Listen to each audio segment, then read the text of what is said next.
Balaji viewers, अलौकिक में आपका स्वागत है। तो आज हम जिस घर के बारे में बात करेंगे वो है हमारी कुंडली का नवम भाव, दैट इज द भाग्य भाव ऑफ आवर जन्म कुंडली। ये हमारी कुंडली का सबसे इंपॉर्टेंट और सबसे ऑस्पिशियस हाउस कहते हैं इसको, अकॉर्डिंग टू वैदिक एस्ट्रोलॉजी। पंचम और नवम इन दोनों को सबसे ऑस्पिशियस त्रिकोण भाव कहा जाता है हमारे वैदिक एस्ट्रोलॉजी में।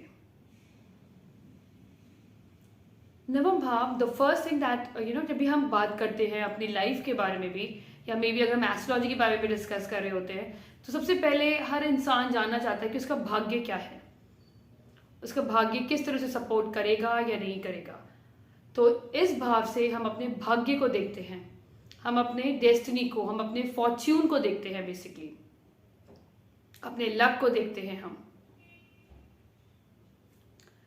नवम भाव कुंडली का हमारा लीनिएज को बताता है।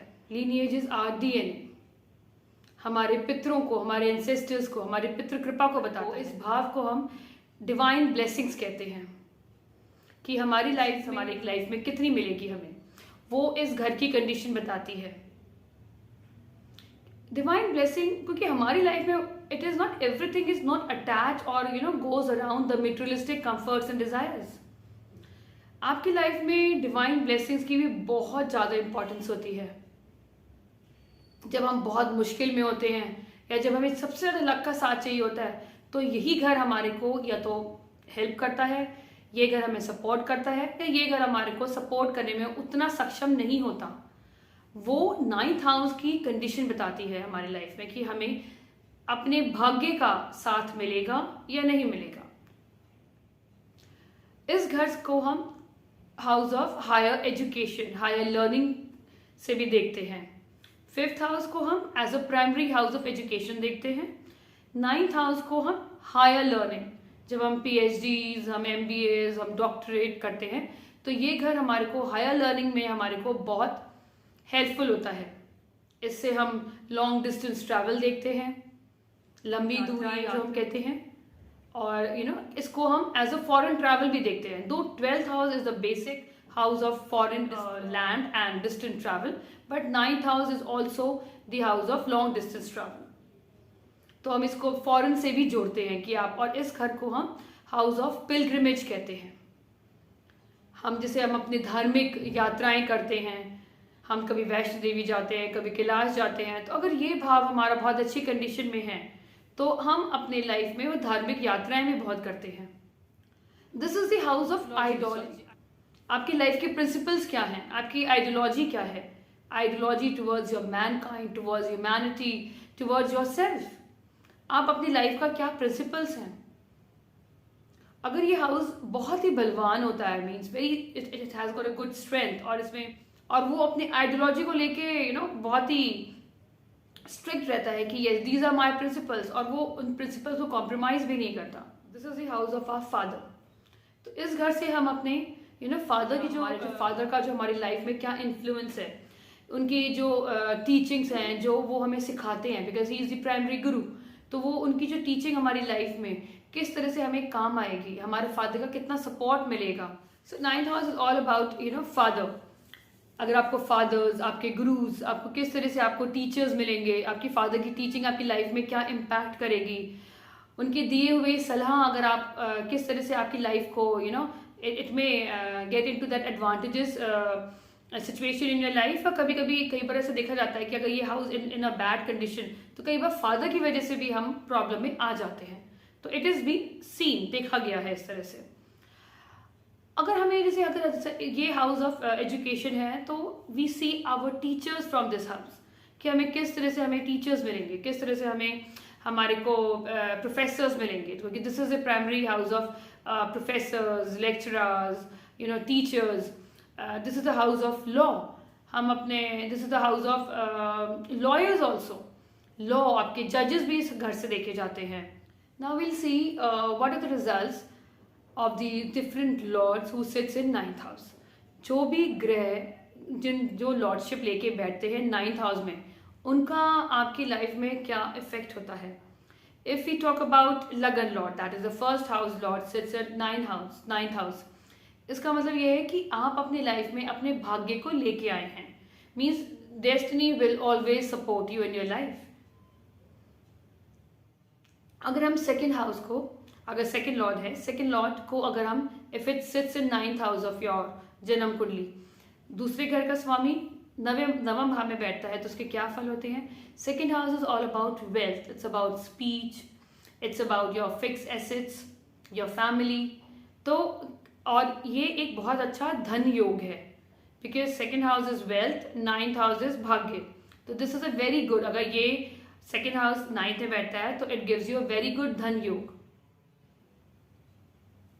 और ये भी बताता है कि आप अपनी लाइफ में, आप अपने फैमिली के लिए, अपनी फैमिली वेल्थ के लिए, तो कहीं ना कहीं आप लर्निंग करेंगे, लर्निंग के लिए आप long distance travel. Now if you talk about third Lord sits in 9th house, तीसरे घर के स्वामी अगर नवम भाव में बैठता है, third house is all about short distance travel, it's about your communication, it's about your inclination, the attraction, and this is the first कामा हाउस। तो कहाँ आपकी इंक्लिनेशन, आपकी अट्रैक्शन जाएगी? Towards the higher learning, towards the long distance travel. तो देखा गया है कि जो थर्ड लॉर्ड जब बैठता है 9th हाउस में, तो उनकी इंक्लिनेशन होती है टूवर्ड एक रिलीजियस, उनकी अप्रोच रहती है, they love to learn, they love to travel, मतलब ट्रैवल करना उनको मजा आता है, they enjoy travelling, they have taken those profession जहाँ पर travelling is important, travelling is important factor in their life, जो कभी हर जगह मतलब देखा गया है कि वो मूवमेंट बहुत रहती है। और third house is all about writing also, and 9th house is the house of publication. तो जब इस तरह से का कॉम्बिनेशन बनता है 9th एंड थर्ड हाउस का, या 9th house and third Lord का, तो आपका ये बताता है कि जो आप राइटिंग करेंगे, तो मतलब उनका मतलब अगर 9th हाउस इज स्ट्रॉन्ग, तो येस योर नॉवेल्स और articles that your writing, there is a possibility that they may publish, otherwise publication में कई बार प्रॉब्लम होती है। तो ये एक राइटर्स के लिए अगर इस तरह का कॉम्बिनेशन है, 12th हाउस भी है, 12th लॉर्ड का भी अगर इसमें आपका there is a conjunction which gives good writers. तो थोड़ी बात है, 12th house is all about imagination, तो आप अपनी इमेजिनेशन से you can do writing, or maybe you can go to foreign land and start doing some writing, or you will be doing writing when you're traveling. Travel bloggers होते हैं, वो भी इस हम घर से देखते हैं। Now if we talk about fourth lord, fourth house is all about the comfort, it's about luxury। तो कहीं ना कहीं you are lucky, you always feel that, क्योंकि 9th house स्ट्रॉन्ग होता है और जब 4th house is all about comfort, तो कहीं ना कहीं आप internally you always feel lucky कि whatever I desire it is getting fulfilled. तो आप कहीं ना कहीं लकी रहते हो अपने कंफर्ट्स को लेके, मतलब लाइफ में आपको कंफर्ट्स, आपको लाइफ में लग्जरी मिलती है। Now if you talk about fifth Lord sits in 9th house, fifth house पंचम भाव is a house of education, house of wisdom. This is a beautiful combination, that is the त्रिकोण, एक त्रिकोण भाव दूसरे त्रिकोण भाव में आ रहा है। This is a very good combination for higher studies.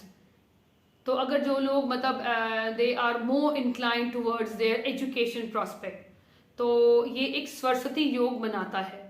Saraswati योग मतलब जहाँ पर आपकी मतलब आप you are more towards educating yourself, आप कुछ ना कुछ हायर लर्निंग की तरफ आपका हमेशा इंक्लिनेशन रहता है, which is a good thing. Now if you talk about sixth Lord sits in 9th house, sixth house is all about your services, your service related industries, your jobs, and sixth house is all about your disputes, your disease।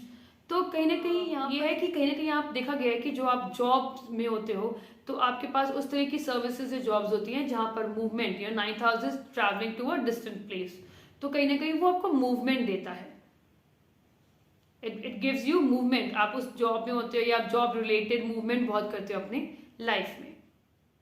तो now if you talk about seventh Lord, if it sits in 9th house, 7th house is all about your spouse, it's about your partners, it's about other people, it's about your public interaction.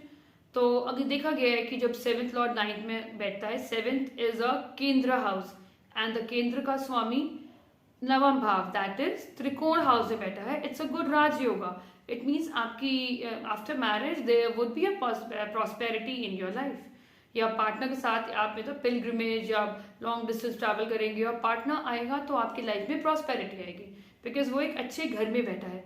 तो it has that kind of definition कि आपका partner is lucky for you.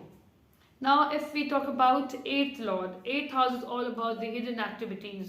Eighth house, those studies which are hidden, like it's all about occult. It's about studies which are, you know, for that you would be, you know, going up. इस तरह का गुरु देखोगे। Ninth house is guru, and eighth house is all about those hidden subjects. तो आप उनकी study के लिए आप कहीं ना कहीं आप लॉन्ग डिस्टेंस ट्रैवल करोगे। बट इस पर ये देखा गया है जो एट्थ हाउस होता है which is not consider a good house, this is the house of पीड एंड ऑब्स्ट्रक्शन, वो नाइन्थ में बैठा है अपने से दूसरे में, तो कहीं ना कहीं एट्थ लॉर्ड को शुभता प्रदान हो जाती है इसमें। तो वो कहीं ना कहीं बहुत ज़्यादा अशुभ नहीं होता अपनी दशा अंतदशा में, और वो कहीं ना कहीं अपनी इस नॉलेज को बढ़ाने के लिए वो अपने को अपनी जो नेटिव प्लेस है वो आगे मतलब कहीं ना कहीं ट्रैवल करके कहीं ना कहीं दूर जगह में गुरु को ढूंढता है और वो अपनी उस तरह की स्टडीज करता है। Now if we talk about ninth lord in ninth house, this is again a very good combination, और एक बहुत अच्छा योग होता है कि it means destiny, you have bring destiny from your birth, तो आपका बर्थ ही मतलब you become a destined child for yourself.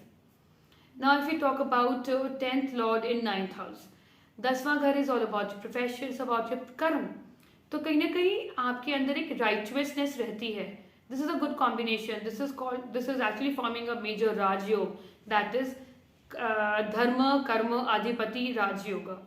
9th lord in 10th house और vice versa 10th lord in 9th house means केंद्र का स्वामी त्रिकोण में, त्रिकोण का स्वामी केंद्र में, तो it is forming a very beautiful Rajyoga. यहाँ पे देखा गया people are like you know rising to the higher level of teachers, बहुत अच्छे बन जाते हैं, they are into that counseling, they are becoming gurus जिनकी मतलब ख्याति मतलब थ्रू आउट द वर्ल्ड रहती है। और मतलब मेटेरियलिस्टिकली इसको नहीं देखेंगे, इसको हम ऐसे स्पिरिचुअली देखेंगे, क्योंकि 9th हाउस को हम हाउस ऑफ स्पिरिचुअलिटी भी कहते हैं। तो कहीं ना कहीं वो लोग जो मतलब अपनी लाइफ के लिए जो इनकी आइडियोलॉजी इज वेरी इंपॉर्टेंट, जिनको फेम मिलता है just because of their ideology, their principles, their righteous approach toward their life. अगर हम देखते हैं 11th lord sits in 9th house, 11th house is the Upachya house, and 11th lord is all about your desires, it's all about your social network, it's about your friend circle, तो it means वो आपके 9th house में बैठा है, that is आपके भाग्य स्थान में। तो it is seem that you know you may take any kind of journeys with your friends, आप अपने दोस्तों के साथ मतलब या तो उनके साथ पढ़ने के लिए कहीं लॉन्ग डिस्टेंस ट्रैवल करोगे, और मे बी आपको कहीं ना कहीं उनके साथ घूमना बहुत अच्छा लगेगा। बट उपाच्य हाउस जिस घर में बैठा होता है तो कहीं ना कहीं वो प्रॉब्लम देता है। बट अगर ये कॉम्बिनेशन में 9th लॉर्ड 5th लॉर्ड या 1st लॉर्ड के साथ 11th लॉर्ड बैठा है 9th हाउस में, it is a good combination. और इसमें जो उसकी मतलब नेगेटिविटी होती है it reduce to good amount, it's like काफ़ी उनकी जो नेगेटिविटीज होती हैं वो रिड्यूस हो जाती है। Now if we talk about 12th lord in 9th house, 12th house is all about you know long distance travel, it's a house of spirituality, house of yoga, and house of like you know इस घर से हम देखते हैं जो वो long distance travel, इसको foreign journeys कहते हैं, इसको हम जेल से भी एसोसिएट करते हैं, हम हॉस्पिटल से भी करते हैं। तो कहीं ना कहीं आप ऐसा कॉम्बिनेशन देखोगे कि आप एज अ मेडिकल स्टडीज या कोई रिसर्च करने के लिए you are going to foreign land.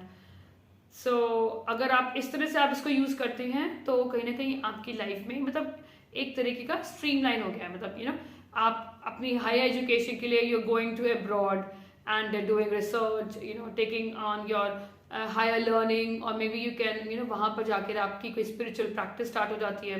तो विच इज़ एक्चुअली या वहाँ पर कई बार देखा गया है कि लोग वहाँ पर अपने स्पिरिचुअलिटी के गुरु बन जाते हैं, they start you know into the practice of yoga teachers बन जाते हैं।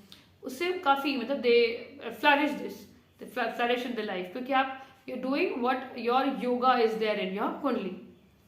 सो हमने आज ये पढ़ा कि 9th हाउस जो एक हमारे भाग्य के बारे में बताता है, और जब इसकी कंडीशन बहुत स्ट्रांग होती है तो कहीं ना कहीं we always have that divine blessing, कि कभी कभी हम ऐसे सिचुएशन जब पढ़ते हैं जहाँ पर हमें डिविनिटी की, हमें डिवाइन हेल्प की ज़रूरत होती है, तो हमेशा ये घर आपको एक प्रोटेक्शन प्रदान करता है।